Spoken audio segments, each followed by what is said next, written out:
का गुरु काल भैया पूर्वांचल के आज बात हुई पूर्वांचल में अनुप्रिया पटेल के और उनके मुख्यमंत्री या कहे कि भैया अपना दल का सरकार बनाने वाले फार्मूला के।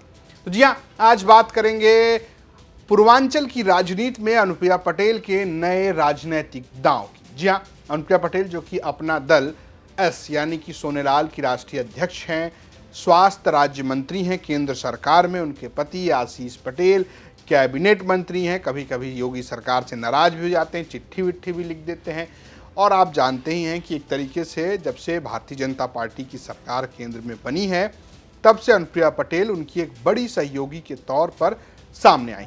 लेकिन सवाल यह है कि क्या अनुप्रिया पटेल उस सियासत में फिट बैठती हैं जो सियासत बीजेपी करती है। अब यही बड़ा दांवपेच है। दरअसल अनुप्रिया पटेल लगातार सामाजिक न्याय, जातिगत आरक्षण, जातिगत जनगणना, इन सब की बात करती हैं और यही उनकी पार्टी का स्ट्रक्चर है। अपना दल जो पहले दो भागों में नहीं बटा था उसका निर्माण जो है सोनेलाल पटेल ने किया और जो कि बसपा से निकलकर उन्होंने अपनी पार्टी बनाई थी। तो भाई वैचारिकी जो है वो बसपा वाली ही नजर आती है, यानी कि सामाजिक न्याय की बात की जाए। अब अनुप्रिया पटेल को लगता है कि उनकी पार्टी का सपना ये है कि एक ना एक दिन उत्तर प्रदेश में अपना दल की सरकार बनेगी। ये सवाल उनसे पूछा गया आज तक पंचायत की बैठक में। हमारे सहयोगी कुमार अभिषेक ने पूछा कि क्या आपको ये नहीं लगता कि आपका कद जो है वो अब बढ़ गया है, आप लगातार राज्य मंत्री हैं। और जब मुख्यमंत्री का सवाल उनसे पूछा गया तो उन्होंने कहा कि देखिए भैया, मुख्यमंत्री का तो पता नहीं, लेकिन एक दिन अपना दल की सरकार जरूर बनेगी। जरा सुनिए। मिनिस्टर ऑफ स्टेट दूसरी पारी है। आप 2014 में भी जब सरकार बनी थी मोदी जी की तब भी उस मंत्रिमंडल में थी, फिर इस सरकार में भी आप मंत्रिमंडल में हैं। तो आपको लग नहीं रहा है कि मिनिस्टर ऑफ स्टेट अब अनुप्रिया पटेल के लिए छोटा है? ये सब उसको लगता है जो मंत्री बनने के लिए राजनीति में आता है। अनुप्रिया पटेल मंत्री बनने के लिए आई नहीं है। मैं तो आई थी अपना दल का झंडा बुलंद करने के लिए और वो बुलंद है। अपना दल तीसरी सबसे बड़ी पार्टी बन गई है। मेरी पार्टी उत्तर प्रदेश की तीसरी सबसे बड़ी पार्टी और आगे लेकर जाऊंगी। ये चाहिए मुझे। दबंगई से अपनी बात बोलती हूँ, प्रधानमंत्री से बोलती हूँ, सबसे बोलती हूँ। मैं किसी मसले पे पीछे हटने वालों में से नहीं हूँ। मुझे कोई फर्क नहीं पड़ता मेरे पास कौन सा पद है नहीं है। मैं जो करने के लिए आई हूँ उसको लेकर मैं एकदम क्लियर हूँ। मेरे मसलों पर मैं पीछे हटने वाली नहीं हूँ और वो करती रहूंगी जब तक राजनीति में हूँ, जब तक अपना दल का सम्मान का झंडा मेरे हाथ में है। तो आपके समर्थक भी नहीं कहते कि मैडम, मतलब आपका कद ऐसा है तो पद भी होना चाहिए? देखिए, समर्थक तो चाहेंगे कि आप आसमान पर पहुंच जाओ, लेकिन समर्थक अच्छा है, समर्थकों की भावना है, वो अपना उत्साह में रहते हैं, लेकिन हमको क्लैरिटी होनी चाहिए हम किस लिए आए हैं। मेरा पर्पस क्लियर है, मेरा गोल क्लियर है। मुझे सिर्फ और सिर्फ अपना दल किस उद्देश्य के लिए बना है उस उद्देश्य की पूर्ति होनी चाहिए और उस उद्देश्य की पूर्ति के लिए जो मुझे करना है उससे मैं पीछे हटने वाली नहीं हूं और वो मैं करती रहूंगी। यही मेरा एजेंडा है और यही इसी से मैं अपनी सफलता को आंकती हूं।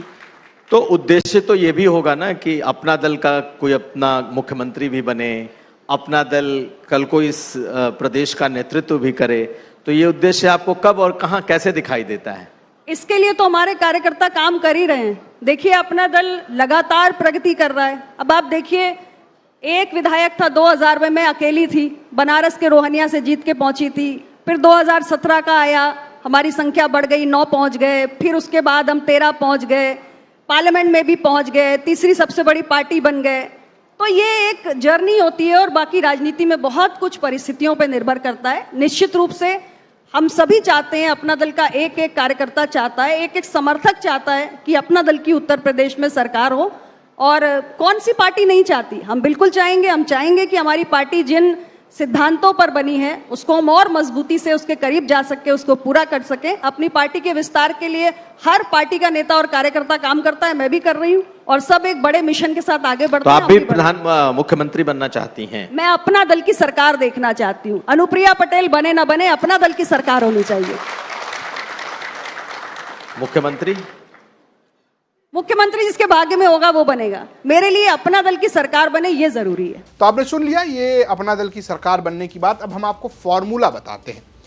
तो भैया, आपको पता होगा कि अभी तक आरक्षण जो है वो सरकारी सिस्टम में लागू, यानी कि सरकारी नौकरियों में आरक्षण मिलता है, शिक्षा में आरक्षण मिलता है, प्राइवेट सेक्टर में आरक्षण की मांग लंबे समय से है।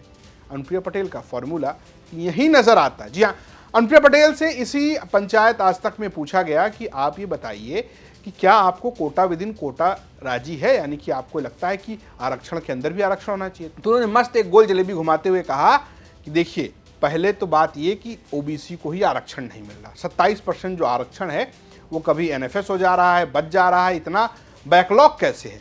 और दूसरी बात, जातिगत जनगणना होनी चाहिए। और तीसरी बात जब उन्होंने कही गई तो उन्होंने आगे बढ़ते हुए बात कही कि सुनिए भैया, हम तो चाहते हैं कि सिर्फ ये ना हो, बल्कि ये भी है कि जो मीडिया है, जो मूलतः प्राइवेट सेक्टर है, उसमें भी दलित, पिछड़े, आदिवासियों की संख्या कम है।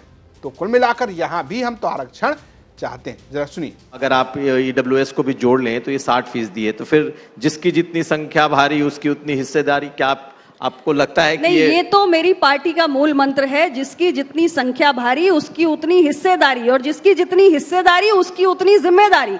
हिस्सेदारी के बाद जिम्मेदारी भी आती है।